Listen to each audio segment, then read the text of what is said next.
Welcome to First Thought Backstage at Galway International Arts Festival. I am Paul Fahey, Artistic Director of the festival, and in this series we get to sit down with theatremakers at Festival 2022 to discuss the ideas behind and the making of their shows. You can listen back to all episodes via GIAF.ie or find First Thought Backstage on any podcast platform. First Thought is presented in association with University of Galway.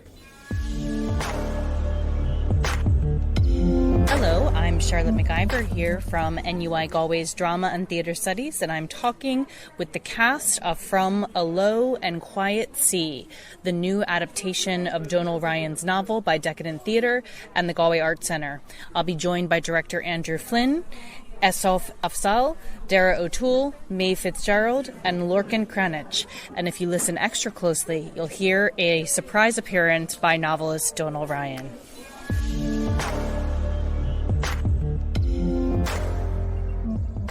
So Andrew, you're very welcome. I think you probably need no introduction to this crowd here. So this has not been your first outing with the work of Donal Ryan. Do you want to talk to us about Decadent's relationship to Donal and your journey with this work? I know Donal a long time. I knew his sister before I knew Donal. His sister Mary, who I asked to slow dance one night, but she said no. I was too tall, she told me. So I know Donal a long time, and I didn't know Donal wrote books, to be honest with you. And I was working in the Arts Centre, and Danny Gill said to me, I've read this book called The Spinning Heart, and it's by a lad from Nina. And I was like, really? And she said, yeah. And I read it, and I was... how will I put it? I was just blown away by the book, of course, but the minute I read the book, I instantly knew the landscape. I can't explain it, everything. He writes in a way that he creates characters. And I'm talking, like in Nina, for example, people drive in a certain way. And in that book, he captures a lad saluting in a car that I instantly recognised in his words. And I was completely blown away. And then I was handed a second book, which was his first book, but second published book. And that just, it made me cry, it made me laugh, it made me do everything. And, I can't describe it. I just knew he writes characters and he writes in a language that I understood or instantly knew. I grew up in a pub, so I had this, I was compelled to try and do it, and I probably harassed him and harangued him and put him under an awful lot of pressure, but eventually he trusted us with it, and we staged it in 2019. And that was the thing about December, and had huge plans to tour it, and then of course COVID kicked. So it was during the pandemic I approached Donal again and said, look, what about this next book? And he was so generous, and he just said, away you go. And here we are tonight. But it's about nearly a year ago now, Donal, we gathered in Longford, I think, to hear it first. Mm-hmm. And at that point there were 6 characters in the play, and it was probably 4.5 hours long. And we've been at it kind of ever since, trying to distill it. And that was this is his work, and he's the most humble man I've ever met. He will say this has nothing to do with him, it's everything to do with Donal, because he has imagined these characters, he has given them a voice, he has created a plot. All I've done with the actors, and the actors, they've done a hell of a lot more of it than me, and it was hard because you had to say goodbye to so much stuff that you're reading, and it's beautiful and it's wonderful, and you're like, but we can't do a 4.5 hour play. So the job was literally to distill it and to cut, which was heartbreaking. And I said to someone the other day, you probably don't have another play with the stuff we had to take away. We just had to. And that was really, but it is completely his work, and it's his play, and no matter how he says it's not, it is done. It's from your mind and your imagination you've created these characters. Oh, thank God.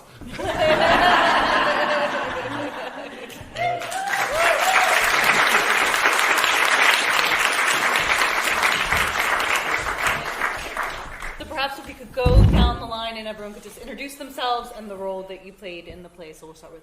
So my name... well, thank you, everybody, for coming along and for staying on for this. My name is Aosaf Afzal, and I played Farouk. My name is Darragh O'Toole, and I played Lampy. Thanks for coming. I'm Lorcan, I played John. Well, fantastic. So we were just speaking about the process of adapting the novel into the play, and Andrew was taking us into the collaborative relationship with Donal from the beginning, and then going from 4.5 hours to the brilliant 2 hours that we were part of tonight. So in those moments of decision in the rehearsal room, Andrew, in terms of where was the moment to make the cut, distilling down, was that something that was happening between you and Donal or across the ensemble of actors as well? It was a long process. Like, it was very much a collaborative thing. And like the actors, it's a strange, you read this at home and you kind of go, oh, this is wonderful, and then the actors come in and they breathe life into a thing, and that's when the real process began. And they were, oh, hello Maeve.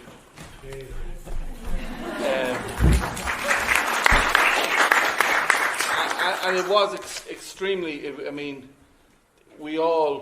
they were painstakingly, at times I found it hard, because they'd be like, what's this line? And I don't know what this, and you feel like, oh, and it wasn't.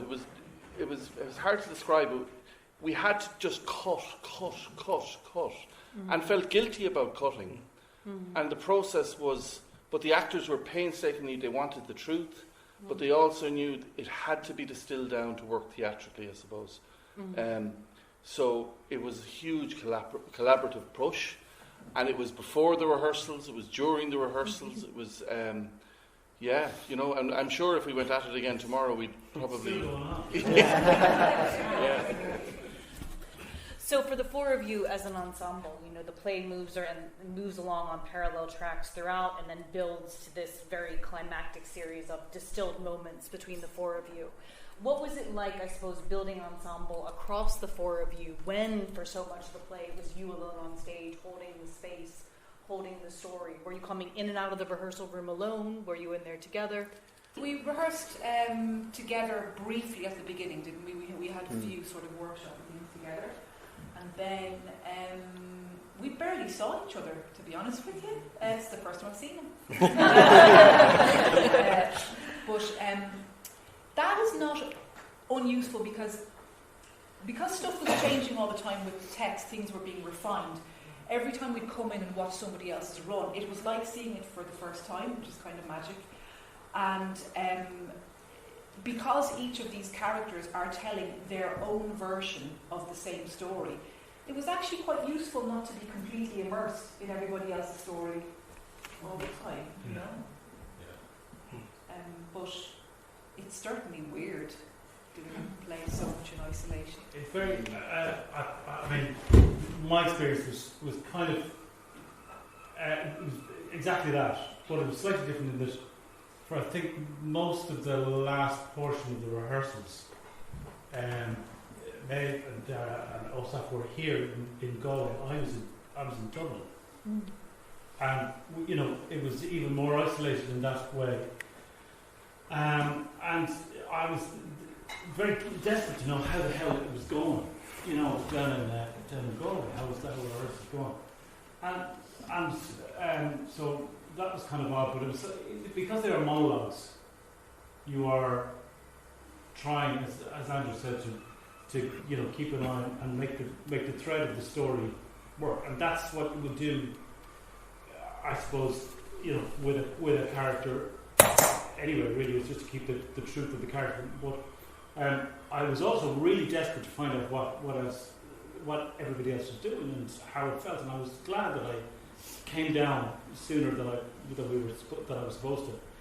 But one thing that I have discovered is what I find difficult is the power of the other stories.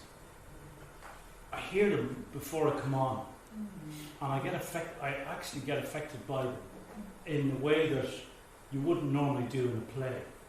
You know, if you're doing scenes in a play that follow on from or you've got a place that you come from and you bring to the stage. But I mean, Farouk's story is so powerful. Just before I find that personally as a performer, I don't know if anybody else is kind of separate. Is having to shut that out. Which is really, really tricky. I'll play it for laughs next time. I'll try and inject some comedy into his delivery. But there was a funny, like, I came to it with a preconceived notion that, you know, because I had done plays like this before, it was like, I know, it's grand. We'll all just come on at the start and we'll just be up in the shadows and we'll come on. And we tried that and it was just bizarre because it was like they can't hear each other's stories because they don't know, like Lampy doesn't know John exists. Yeah. He doesn't really engage with Farouk. And I kid you not, 4 weeks ago there was 6 actors in this play. Like Mrs. Coyne was a character, Pop was a character. And the more we went through it, the more it was like, this is not going to... The play had 3 main stories, and it was like we were bringing 3 actors in. So at that point, we had 3 characters coming on in Act 2, to bring it together. And it was during a workshop one day, it was like, we can't do that. It was strange and didn't quite work. So then we had to go back and find a way, and Florence was the person that we felt is actually connected to all 3 characters. So it became, I suppose the job became trying to find a voice for Florence, and Donal has done that in the novel, but in the kind of latter end. So we had Florence number 2, and then it was like, well, how are we going to find Florence number 1? And it came from a lot of Lampy's stuff or Pop stuff from the book, where it you know, she took some of Lampy's stuff, and I suppose that was the other challenge was for Darragh. In the book, Donal is kind of the outside view, and Lampy is being described by Donal. So the poetry of Lampy is very beautiful in the book. But when Darragh spoke it, it was like, is he that poetic as a young lad? So a lot of it became about trying to make it, to unpoeticize this really beautiful language, to make it real in Lampy's hands. And it helps that he's got a Midlands accent. I was going to pretend I was American and make it much more impressive. And so, Darragh, what was it like for you to follow through that transformation of the character as written in the rehearsal process? Yeah, I mean, it was amazing. This is actually my first professional stage production, so...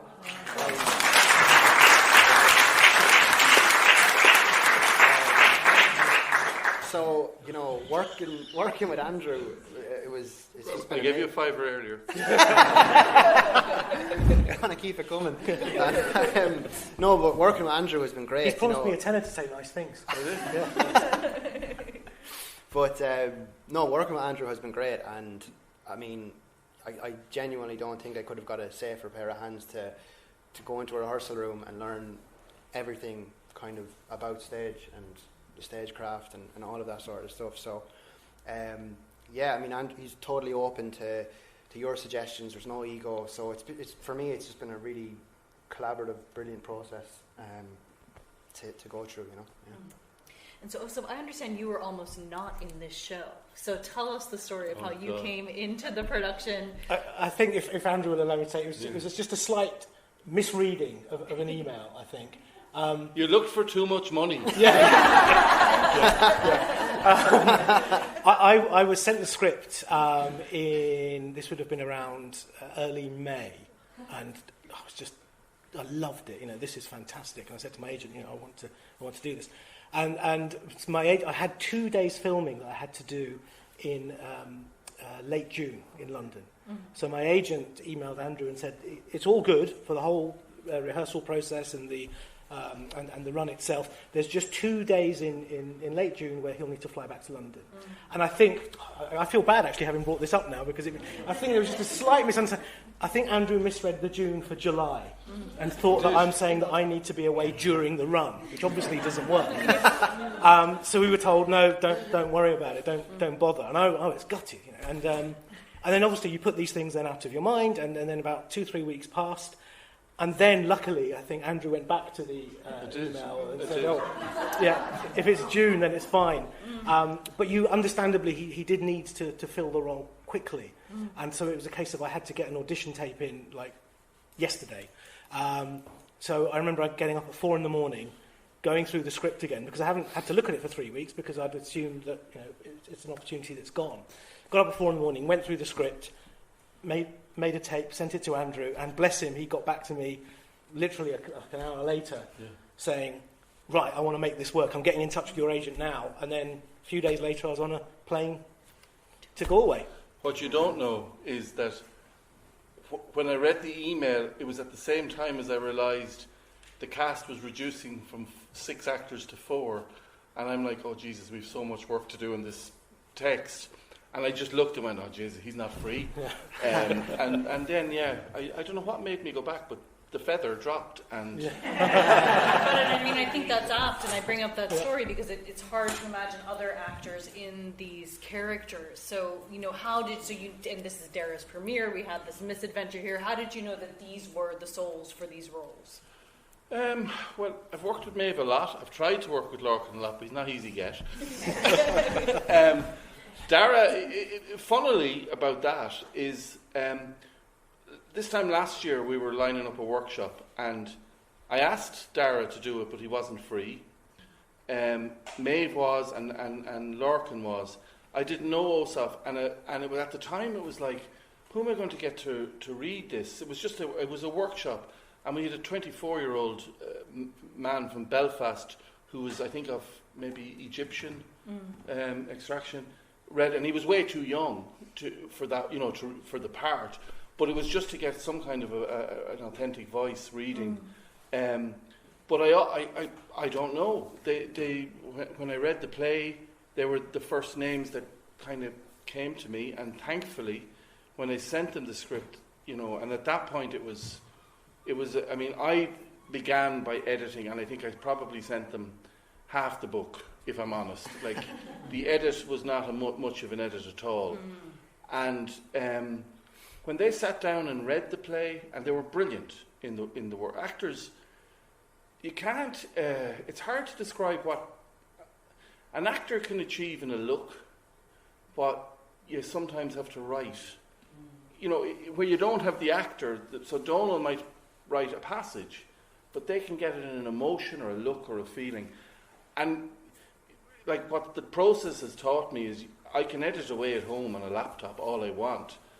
Without them, it's a pointless exercise, really. And that first day in Longford, it was both our minds were blown, because what the actors brought to the process was just extraordinary. And I think we definitely knew at that point, okay, we have something here. And you know, Donal went away and I went away, and I think Maeve got a lot of emails with stuff coming over and back. And then it was like, we need to do another workshop, which we did.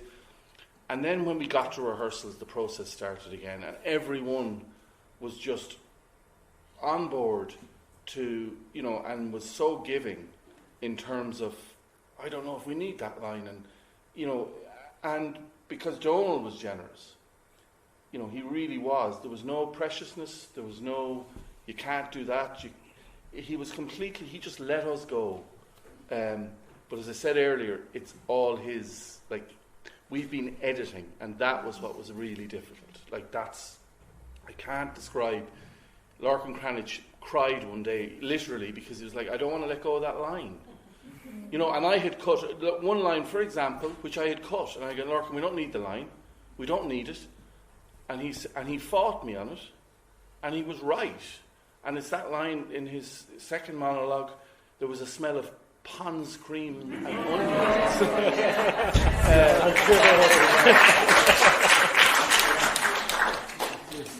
Well, it's gold.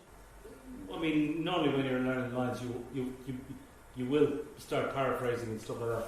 But oh god, it just hits you like a sledgehammer when you paraphrase it wrong and you realise the words that Donal actually chose. And you think, oh, there's just, it makes it so much more beautiful than anything you'll ever come up with off the top of your head. You know what I mean? If you're, you know, where you're kind of grasping for the right lines sometimes. But to be honest with you, I hadn't known the novel before. I'd known, I think about December, but I hadn't known this one. And when we read it, the drafts that you gave us, it was just beautiful, and you can't. You've got to be absolutely as bang on with it, because Donal has, and it's poetic in its choices. I would absolutely second that. It's hard to describe, really. There's such a pleasure that certainly I get as an actor, and I'm sure I speak for everybody. There's a pleasure in saying these words, even as hard and as harsh as some of the storylines can be. Yeah. It's the eloquence and the beauty of the language. This is what I love it. I just saying those words. It's a wonderful experience. Yeah. They're just such wonderfully rounded characters. I think that's why you get to bring them on a journey. And you know, with Lampy, it's everything. It's the good, it's the bad, it's the imperfection, and it's human. You know, it's really enjoyable to play that. Can I just put in for a second, please, if you don't mind, and just say thanks, guys. I just think that you're absolutely astonishing. And there's nothing as magical or as gratifying or as just incredible for me to see characters made flesh by you guys. I mean, I just think what you do is just absolutely unbelievable. And Andrew gives me far too much credit. I told you. Generosity on my part at all. It's just an absolute knowledge and certainty that Andrew would do an unbelievable job, like he always does. And I feel so guilty because I held up the first play that Andrew made from one of my books for years by being stubborn. Well, no, I can back off. That's my book. But now I know, and I should have known in fairness, and I did know deep down that Andrew would do an incredible job. And he doesn't know himself the skill and the artistry and talent he holds in himself. He doesn't know what he does and how great it is, you know. But just thanks, guys. That's all essentially really is. We're unbelievable. Thanks to you.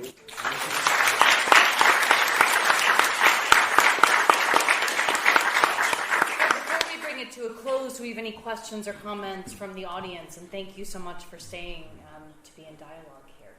Can I just say, I'm knocked out by one of the main props being that feather that I was told to make sure I'm nobody not blind. Thank you. Thank you. Can I just ask, I've worked an awful lot with people's real stories in theatre, and there's often there's a real challenge between the storytelling and the acting, kind of, that balance and that nuance. Just how did you cope with that as actors? Because it was, like, having read the book and Donal's other books, like, the direction was spot on, because he really captured the spirit of the storytelling of the book, used the language to the best. You didn't need to embellish it. You trusted what was there.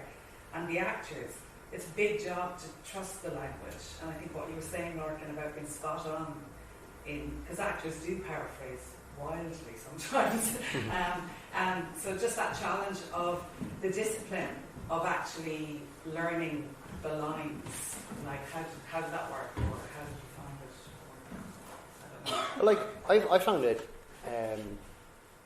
great, because the writing is so good, and you're discussing it, you're understanding the motivation, the emotion behind it, and, you know, Andrew's given you all the substance, and to me, it just, as long as you put the work in, it was going to come, and, yeah. They all, like, cared so much that it was accurate. They left no stone unturned, and that was work.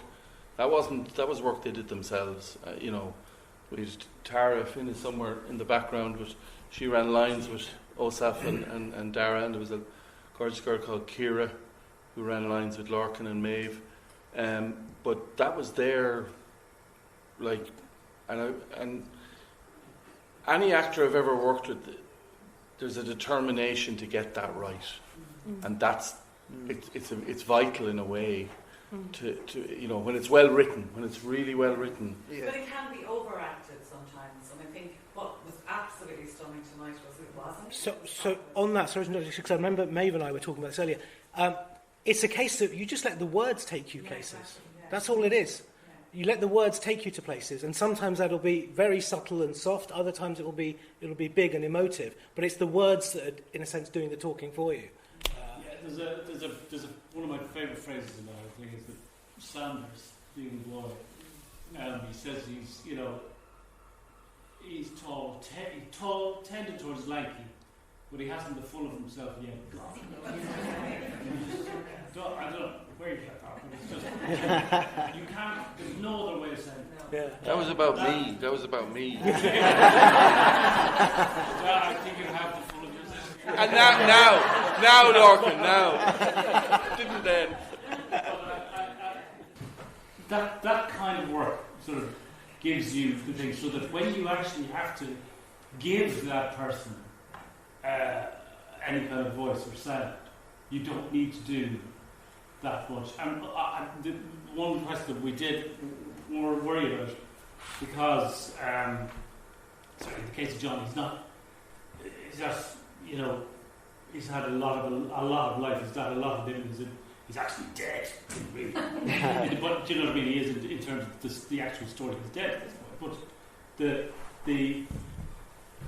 if he in sort of creating the other characters in his version of the story, I kind of felt I have to be careful about how accurate an impression or impersonation of that person is, because John isn't an actor, so you just have to balance with what you've told about who he is, and let you guys do the rest of who you know what I mean. Yeah, that was beautiful.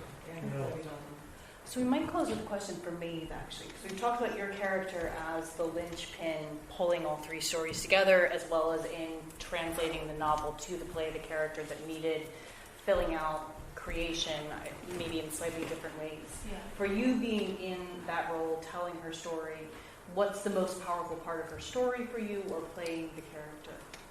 Oh God. I mean, the thing that strikes me about Florence the most is survivor's guilt, which is a very potent thing. And I think that is actually something that links all of them. I think that she is the sort of the centre point of it, but Farouk has survivor's guilt from his family. And John does from, obviously, Javier, as does Florence. What's great for Florence is that the three main people in Florence's life that she talks about, I actually have them in my peripheral vision, so I don't have to do that much making up or imagining. They're there. So I'm very lucky in that the only person we have to imagine really is Pop. I have to imagine is Pop, but I'm imagining all of these three men when I'm talking about these men, and I feel really lucky that I can do that. Sorry, just one thing to add, because from what you're saying, Maeve, because although yes, the story has the play has harrowing stories and so on, I feel it ends. It's like a happy ending, if you'll bear with me for a moment, because John is seeking forgiveness and penitence, and that's a big change for him, and that's a positive change. Lampy has kind of wrestled with his demons and is looking and has a new outlook on life. Florence and Farouk kind of have each other, perhaps. There's hope that things might be better for them going forward. So I'm sort of looking at this. Actually, there's a happy ending. The big question for Florence is that her dilemma is she's looking at her son, and she knows she's going to eventually have to tell him who his father is. The main reason for that is that there are traits coming out in him that are biologically passed down from his father, and that is undeniable. And it's causing her son to question things about himself. It's causing him to feel that he doesn't know himself. Florence has been told to keep her mouth closed, so she's been doing what she thought is the right thing, and also what wants to be gained by telling her son that his father was this a monster. But I think now that that she makes this connection with Farouk, who is somebody who understands death in a way that nobody else she's ever met before understands death, and understands grief in a way that nobody else that she's met before understands it. She has formed this connection with him. She knows that she could tell him anything and it would be all right. And that's the first time, again, she's ever met someone that she feels that level of safety with.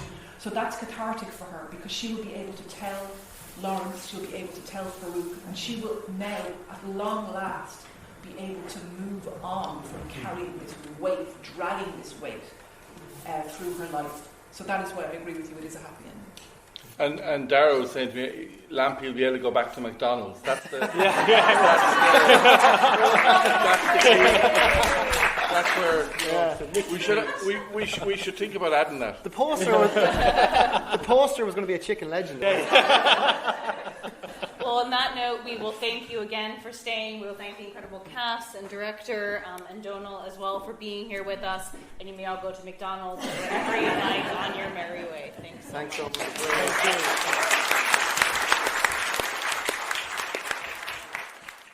Thank you for joining us for this episode. For more episodes, visit GIAF.ie or find First Thought Backstage on any podcast platform.